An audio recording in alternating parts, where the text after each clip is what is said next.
बरेली में जिला कांग्रेस कमेटी की मासिक बैठक का आयोजन चौपला चौराहा के पास रोटरी भवन में हुआ। इस मौके पर बड़ी संख्या में जिला कांग्रेस कमेटी बरेली के समस्त पदाधिकारियों के साथ साथ पूर्व विधानसभा प्रत्याशी, पीसीसी सदस्य, फ्रंटल संगठनों के पदाधिकारी एवं कार्यकर्ता मौजूद रहे। इस मौके पर भौजीपुरा विधानसभा से युवा नेता राहुल गिहार ने कांग्रेस की सदस्यता ली, जिनको जिला अध्यक्ष एवं जनपद प्रभारी ने फूल मालाएं पहनाकर स्वागत किया। मासिक बैठक को संबोधित करते हुए प्रदेश सचिव एवं जनपद प्रभारी अजीत सिंह यादव ने कहा कि आज का समय कांग्रेस का है और जनता कांग्रेस की ओर बहुत ही आशा भरी नजरों से देख रही है। जब तक तालमेल बना करके जब हमारा तालमेल बनेगा, हम जनता के बीच जाएंगे तो निश्चित जो हमारे कार्यक्रम में जी, मैं अजीत सिंह यादव कांग्रेस उत्तर प्रदेश कांग्रेस का सचिव हूँ और जनपद का प्रभारी हूँ बरेली का। ये पूरे देश में भारतीय जनता पार्टी और मोदी जी घबरा गए हैं राहुल गांधी जी की लोकप्रियता से, और जिस तरीके से बीजेपी बहुमत से दूर रह गई, ये सरकार गिरते गिरते किसी तरीके से वो बनाने में सफल हो पाए हैं। तो राहुल जी के विरुद्ध दुष्प्रचार हो रहा है, अपशब्दों का प्रयोग हो रहा है, और यहाँ तक कि भाजपा के लोग आतंकवादी तक कह रहे हैं, जिनके परिवार के दो सदस्य आतंकवाद के शिकार हुए हों और मुल्क के लिए शहादत दी हो जिनके परिवार ने, उनके विरुद्ध इस तरह के शब्दों का प्रयोग करना निश्चित तौर पे निंदनीय है। और हम कहना चाहते हैं मोदी जी से, बीजेपी के लोगों से, आरएसएस के लोगों से कि ये जो राहुल जी अकेले नहीं है, पूरे देश की आम आवाम राहुल जी के साथ खड़ी है, और ये जो लोकतंत्र और संविधान को बचाने की उन्होंने लड़ाई शुरू की है वो मंजिल तक पहुंचेगी। और आने वाले दिनों में मोदी सरकार निश्चित तौर पे उसको हटाने में राहुल जी कामयाब होंगे, और आने वाले दिनों में उत्तर प्रदेश में भी जो योगी सरकार है उसको हम हटाएंगे। यहाँ पर जो हमारी मीटिंग है, हमारे जिला अध्यक्ष अशफाक सकलेनी साहब बैठे हैं, पूरे ज़िले के पदाधिकारी आए हैं, ब्लॉक के जो कमेटियों के अध्यक्ष हैं वो आए हैं, विधानसभाओं के प्रभारी आए हैं, और हम 2027 के लिए यहाँ पे रणनीति बना रहे हैं। आने वाले दिनों में बरेली जनपदों की सभी सीटों पर हम भारतीय जनता पार्टी को हराएंगे। इसके लिए हम कांग्रेस के कार्यकर्ता पूरी ताकत से ज़मीनी स्तर पे लगेंगे। पदयात्रा से लेके तमाम यहाँ पे हम लोगों की योजनाएं बन रही हैं, और मैं समझता हूं कि बरेली जनपद में कांग्रेस पार्टी सबसे बड़ी पार्टी बनकर उभरेगी आने वाले दिन। राहुल गांधी का पुतला फूंका जा रहा है लगातार। जी नहीं, ये तो भारतीय जनता पार्टी के लोग बौखला गए हैं और वो ये जान रहे हैं कि अब उनकी सत्ता जाने वाली है, और इसलिए राहुल जी के खिलाफ तमाम तरह का जो अपशब्दों का प्रयोग हो रहा है ये लोकतंत्र में उचित नहीं है। ये आरएसएस के लोग हैं, उनकी धारा के लोग हैं जिन्होंने राष्ट्रपिता महात्मा गांधी की हत्या की। इनकी धारा के लोग आप कह सकते हैं कि पहला जो देश का आतंकवादी था आज़ाद मुल्क भारत का, वो नाथूराम गोडसे था जो आरएसएस से जुड़ा हुआ था। इनकी धारा है जो आतंकवाद को बढ़ावा देती है। जो कांग्रेस पार्टी है, हमने शहादतें दी हैं आतंकवाद के खिलाफ लड़ते हुए, हमारे दो प्रधानमंत्रियों ने शहादतें दी हैं मुल्क के लिए, और आज़ादी की लड़ाई में कांग्रेस पार्टी ने लाखों लोगों ने शहादत दे के मुल्क को आज़ाद कराया। भारतीय जनता पार्टी और उनकी जो मातृ संगठन है आरएसएस, उन्होंने मुल्क से गद्दारी की है, अंग्रेज़ों का साथ दिया। हम पूछना चाहते हैं मोदी जी से, योगी जी से, वो बताएं आरएसएस के एक आदमी का नाम बता दें जिसने एक दिन की भी जेल काटी हो देश की आज़ादी के लिए। तो इन्होंने मुल्क के साथ आज़ादी के आंदोलन में गद्दारी की, और देश को गुमराह करके जो इन्होंने नफ़रत की राजनीति का जहर बोया पूरे देश में, अब जनता उससे ऊब चुकी है। जनता इनकी असलियत को समझ चुकी है।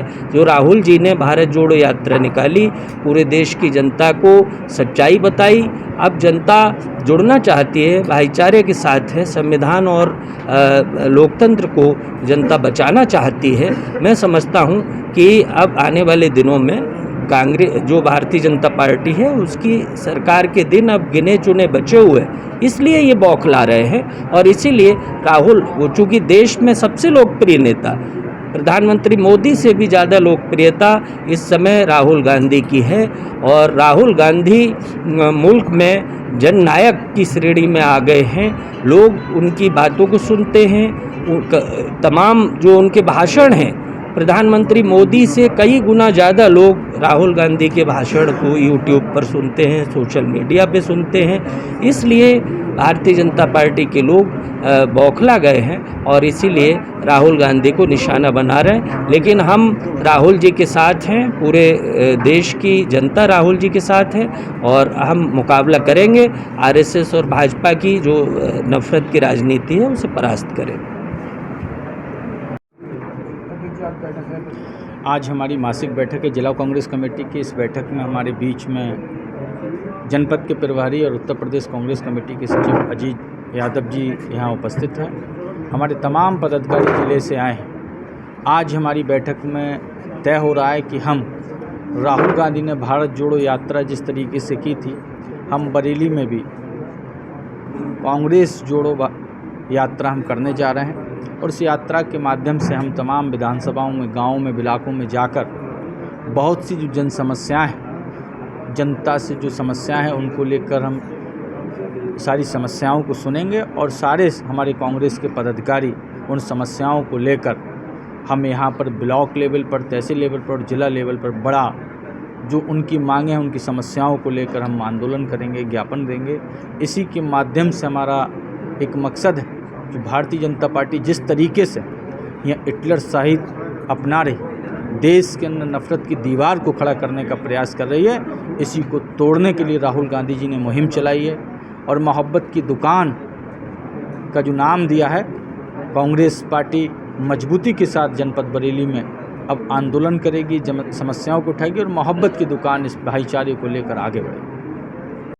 आज मासिक बैठक है, इसको लेकर क्या कहना चाहेंगे? आज हमारे उत्तर प्रदेश कांग्रेस कमेटी के सम्मानित सचिव अजीत यादव जी और जिला कांग्रेस कमेटी के जुझारू अध्यक्ष अशफाक सकलैनी जी के नेतृत्व में मासिक बैठक बरेली जिला कांग्रेस कमेटी की हो रही है। शीर्ष नेतृत्व की तरफ से हमें कुछ कार्यक्रम प्राप्त हुए हैं और हम चाहते हैं कि ज़मीनी स्तर पर भी कांग्रेस वो करके दिखाए जो राहुल जी ने देश में करके दिखाया है। इसी को ध्यान में रखते हुए हम लोग अगले महीने से, अक्टूबर से, पूरे ज़िले में विधानसभा वार अपनी यात्राएँ शुरू कर रहे हैं। राहुल जी का जो संदेश है वो जन जन तक पहुँचाने जा रहे हैं। जो उनके उद्देश्य हैं, जो उनका कहना है कि एक ऐसी सरकार जो डराने पर तुली हुई है, हर बात को डर से, लाठी से, बुलडोजर से आप दबा देंगे, उसके खिलाफ हम जनता के बीच जाएंगे। न डरने का एक जो उन्होंने मंत्र दिया है, डरो मत, न हम पुलिस से डरेंगे, न इस हुकूमत से डरेंगे, न इनके अत्याचारों से डरेंगे। और उन लोगों को जिनके साथ शोषण हो रहा है, उनकी आवाज़ बन के आज कांग्रेस कमेटी खड़ी होगी। और जिला कांग्रेस कमेटी आज पूरी तरह से यहाँ उपस्थित है। जिन निर्देशों को यहाँ दिया जा रहा है उसका पालन करने की सभी लोग जिम्मेदारी ले रहे हैं। आप देखिएगा आने वाले महीने, 2 महीने के अंदर पूरे ज़िले में कांग्रेस आम जन का संघर्ष करते हुए सड़क पर आपको दिखाई देगी। लगातार महंगाई बढ़ती जा रही है, इसको लेकर महंगाई ही नहीं, आम जीवन से जुड़ी हुई सभी समस्याएं सुरसा की तरह मुंह फैलाए खड़ी हैं। और ये सरकार सिर्फ जुमले उछालती है, कुछ ऐसे नारे दे देती है जो देखने में और सुनने में जनता के हित में दिखाई देते हैं, हकीकत बिल्कुल उलट है। बेरोजगारी का हाल देखिए, 2022 का चुनाव उत्तर प्रदेश में था, योगी आदित्यनाथ ने कहा था 100 दिन के अंदर शिक्षक भर्ती होगी। 100 दिन तो छोड़िए, 1000 दिन होने जा रहे हैं, कोई खबर ही नहीं। ये सरकार पूरी तरह से झूठ पर उतारू है। जिसे ये डबल इंजन की सरकार कहते थे, वो आज डबल झूठ की सरकार बन गई है, जो सिर्फ झूठे आंकड़े देना जानती है। महंगाई का मां प्रधानमंत्री को आता ही नहीं। मोदी का नाम भी मां से शुरू होता है, हमें लगता है वो तो अपना नाम भी अब तक भूल गए होंगे। महंगाई पे ये सरकार कोई बात नहीं करेगी, बेरोजगारी पे कोई बात नहीं करेगी। पूरा बरेली मंडल बाढ़ से तबाह हुआ है। बरेली के कितने हिस्सों में लोग बेघर हो गए हैं, ये सरकार और ये जिला का प्रशासन कोई बात नहीं कर रहा है। बहुत जल्द जिला कांग्रेस कमेटी बाढ़ प्रभावितों के यहाँ भी जा रही है। उनकी आवाज़ लेकर भी हम कलेक्ट्रेट में जाएंगे और इस सोती हुई सरकार को जगाएंगे। झूठी सरकार के सामने सच रखेंगे और अंततः सच जीतेगा।